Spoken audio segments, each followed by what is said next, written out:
Manchester City have won just 4 matches in their past 11 league games. Now, how safe is Manuel Pellegrini's job?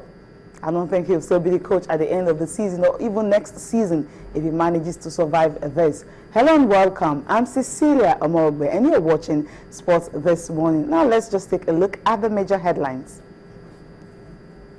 Kelechi Iheanacho is back in the Flying Eagles squad. He's one of the players that will definitely make the final list for the trip to New Zealand. And Crystal Palace guaranteed a spot in the Premier League next season owing to Manchester City's shambolic display at Selhurst Park last night. Out on the program, Tiger Woods is ready for the Masters, but one man is really not sure of how it's going to perform. Talking about Matty Kema, he definitely don't want to be in the conditions of Tiger Woods right now, because the whole world is watching him and see what he's going to do starting on Thursday when the Masters begin. Now, yesterday, the whole world actually celebrated Table Tennis Day, but Nigeria did not really put up much on it because it was public holiday and of course the elections are around the corner. But Austin Okon-Akpan packaged this report on the growth of the game in the country.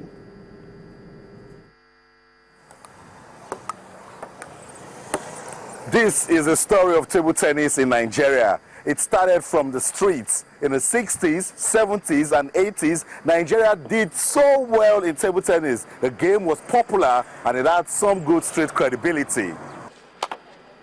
It has indeed been a long journey to greatness for table tennis in Nigeria, and it started from the streets.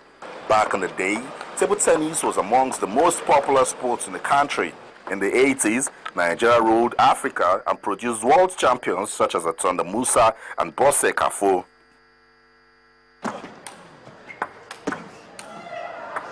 Nigeria has always been blessed with talent. In the 90s, Segun Toriola came to the scene and shone more than 1 million stars.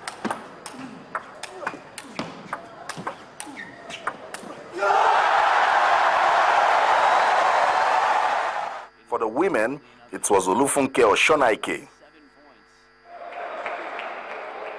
But it was in the late 90s till about 2002 that the sport witnessed a decline and started struggling. We still have a long way to go. I know for sure for right now we've lost glory to Egypt, but we can still get it back with more hard training, going for more competition, and then, like I normally say, all the growing up athletes now, they have to be more focused, more disciplined, more dedicated to the sport.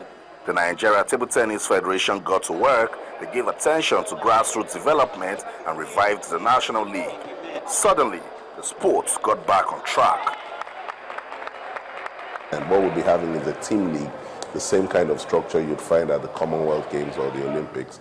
And I think that will help us in finding more players. We've discovered a lot of young players in the last year or two now with our cadets and junior tournaments. So this gives them a chance to play against the big boys in the league, and let's see from what we can get from that. Yeah, this is what happened abroad, because abroad they play league, you see them at least 9 months in a year, they'll be busy playing league here and there.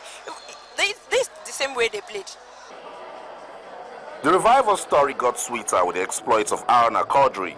He had an incredible 2014. Today, table tennis in Nigeria is enjoying more following than it did in the last decade.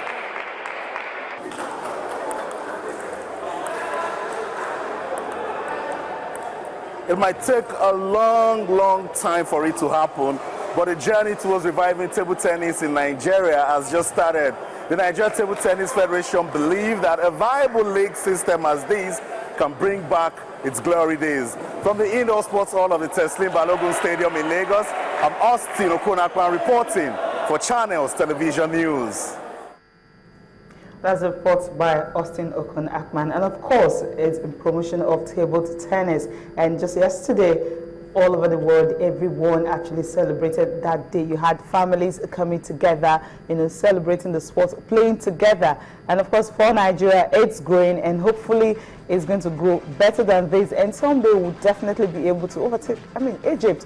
They happen to be ruling table tennis in Africa right now. Well, Chinasa Boyen joins me now on the show. Chinasa, welcome. Yeah, good morning, Cecilia. How are you doing? Good to have I you. hope you had fun during the holidays. Yeah, I was here. I was Like you tired. have holidays, right? Yeah, like we have holidays, except you don't want to tune in and start watching your TV at home. So you just have to stay glued to us, and we just have to be here. Yeah, of course. Yeah, like you saw a fantastic report by Austin Okon-Akpan as regards table tennis day and the growth of table tennis in the country so far.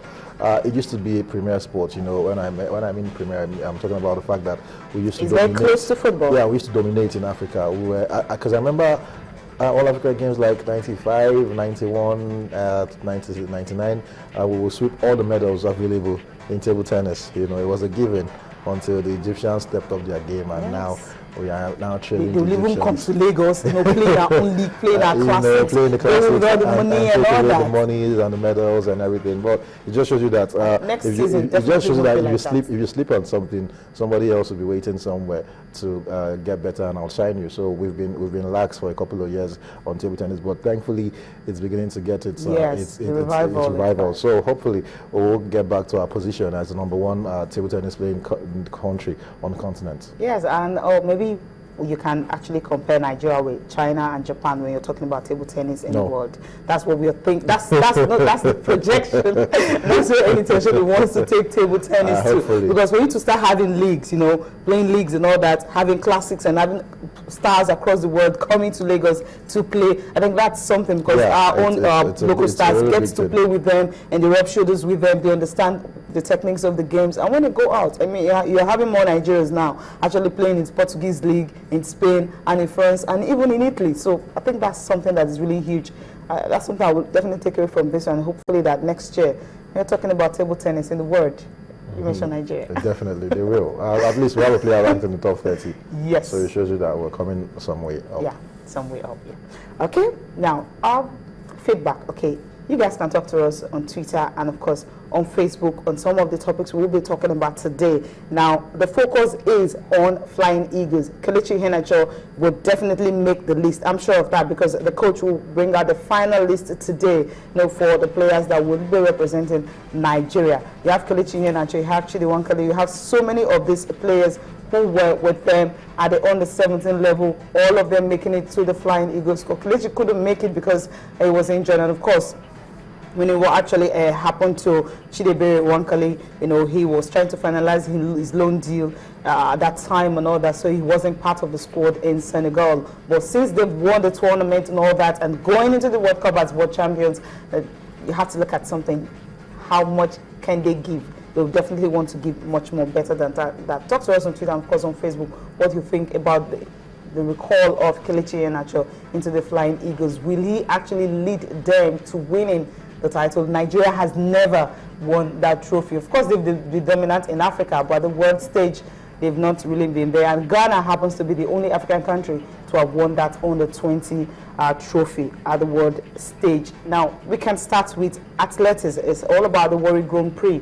The date is fixed, and it's going to be on the 18th of next month, and you have various events that will be on that. You have the premier event, which the star prize attractions are about $4,000 for the men's 100 meters and men's 400 meters, the women's 100 meters and the women's 400 meters. That's the premier event, attracting a whole huge money. Then you have the classics events, the men's long jump, triple jump, women's 100 meters hurdles, the long jump also. Then you have the promotional event, which is hurdles, the 400 meters hurdle for men and the 800 meters hurdle also for men. For women, you also have 400 meters hurdle for them, and of course 800 meters hurdle for them. Now, this Warri Grand Prix, is the players, the athletes that will be participating must be ranked top 30 by the IAAF.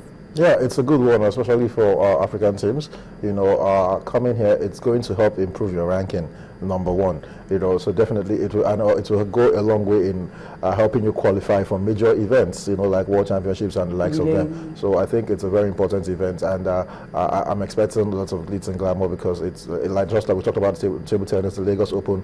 We saw how highly placed that was, and what the kind of sort of international athletes we saw at Lagos Open. So too, I'm expecting here at the Warri Classics, because it's a certified and ratified event. So definitely, you go there, come out and do the best. And yes, it's going to help us the fact that we've not really been having the best of times and really, baton exchanges and a whole whatnot. I remember a couple of years ago, I don't know if it's still the coach, Maurice Green was brought in to help our relay team. So definitely, I think it's a good thing. I always say when we try and do other things aside football, try and improve other sports and see how we can get better at other things. Athletics is another event where we used to be powerhouses in Africa, but South Africans are catching up already, taking over the field events. We cannot dominate that. We'll be dominating the sprints, even coming into the sprints too. So I think it's another good development for our sports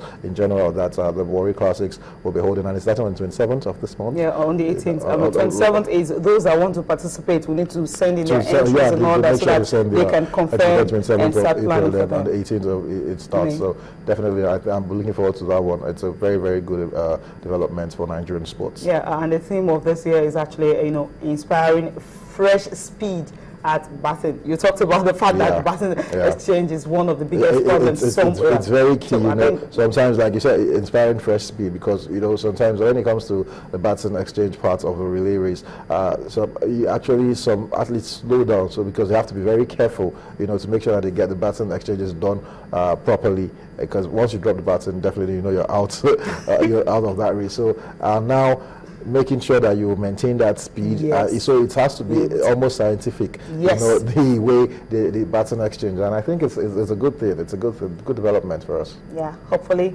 we're definitely going to be having some Nigerian athletes actually going away with that money, not all, because it's all athletes across the world. If you want to participate, all you need to do is send your entries to Athletes Federation of Nigeria, and of course they will confirm once the list are confirmed, then transportation, feeding, allowances and all that will definitely be for them. It's in conjunction with Delta State. Of course, we know what Delta State is doing in sports, also Lagos State also, and we just pray and wish that other states can also take a clue from that and promote other sports, not just football. We know what China is actually doing for sports also, the China Kids Cup, grooming young talents for the future. So these are some of the developmental programs needed to actually grow sports in Nigeria. Now, there's actually